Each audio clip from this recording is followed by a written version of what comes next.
कमजोर है, कंफ्यूज है, इसीलिए 3 साल ये अपना अध्यक्ष नहीं बना पाए। इंडिया गठबंधन में जो सबसे बड़ी पार्टी कांग्रेस है, इनकी जिम्मेदारी बैठती है।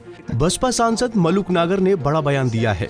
उन्होंने कहा कि इंडिया गठबंधन बनाने वाली कांग्रेस सहयोगी दलों को संभाल नहीं पा रही। साफ दिख रहा है कि 2024 के लोकसभा चुनाव में फिर से क्या होने वाला है, क्योंकि कांग्रेस नेतृत्व कमजोर है और उसके नेता सनातन के खिलाफ बोल रहे हैं। आइए सुनते हैं क्या बोले बसपा सांसद मलूक नागर। 3 साल ये अपना अध्यक्ष नहीं बना पाए और जिस दिन अध्यक्ष बना अध्यक्ष ने आते ही पहले दिन सनातन के खिलाफ बोला। उसके ठीक दूसरी तरफ जब प्रदेशों में चुनाव होते हैं, राहुल गांधी जी और कांग्रेस के दूसरे नेता मंदिरों में जाते हैं, जनेऊ पहनते हैं और वो सनातन के खिलाफ बोल रहे हैं। हमारा नेता सदन अधीर रंजन वहां महामहिम राष्ट्रपति को राष्ट्र की पत्नी कहते हैं।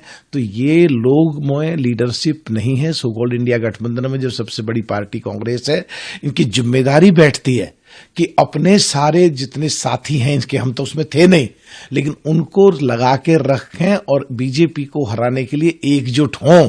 और जिस तरह इन्होंने मध्य प्रदेश में अखिलेश पखलेश कह के सारे यादव 8% नाराज कर दिए थे, वो सब भाग करके उन्होंने उठा करके बीजेपी को वोट दे दिया। तो वहां कांग्रेस की पूरी जिम्मेदारी बैठती है कि बीजेपी की सरकार मध्य प्रदेश में कांग्रेस ने बनवाई।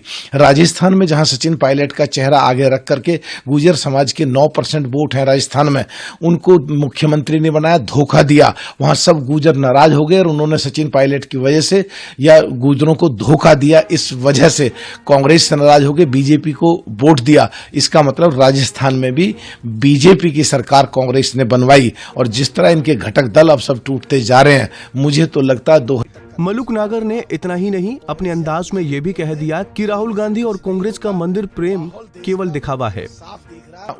अध्यक्ष ने आते ही पहले दिन सनातन के खिलाफ बोला। उसके ठीक दूसरी तरफ जब प्रदेशों में चुनाव होते हैं, राहुल गांधी जी और कांग्रेस के दूसरे नेता मंदिरों में जाते हैं, जनेऊ पहनते हैं और वो सनातन के खिलाफ बोल रहे हैं। हमारा नेता सदन मलूक नागर ने इंडिया गठबंधन के कमजोर होने के लिए भी कांग्रेस को दोषी ठहराया है। उन्होंने कहा कि कांग्रेस का नेतृत्व कमजोर है, जिस कारण अब हर राज्य से सहयोगी दल इंडिया गठबंधन का साथ छोड़ रहे हैं का हिस्सा है। असली बात यह है कांग्रेस में खुद लीडरशिप कमजोर है, कंफ्यूज है, इसीलिए 3 साल ये अपना अध्यक्ष नहीं बना पाए।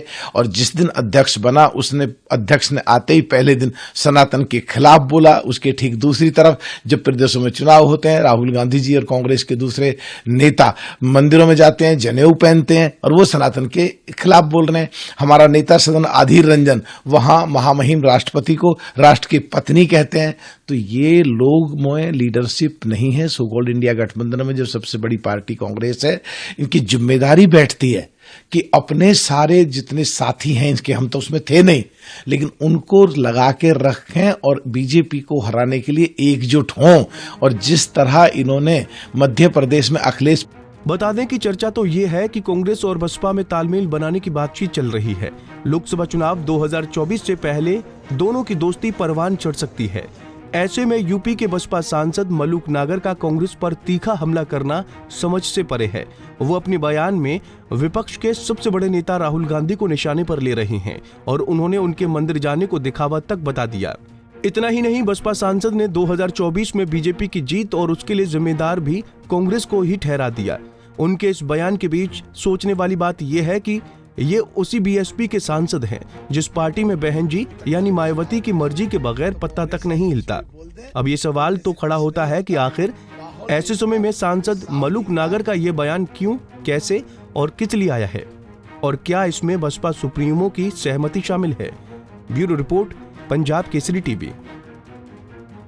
हमसे जुड़े रहने के लिए हमारे YouTube चैनल को सब्सक्राइब करें और नई वीडियो की नोटिफिकेशन के लिए बेल आइकॉन को दबाएं।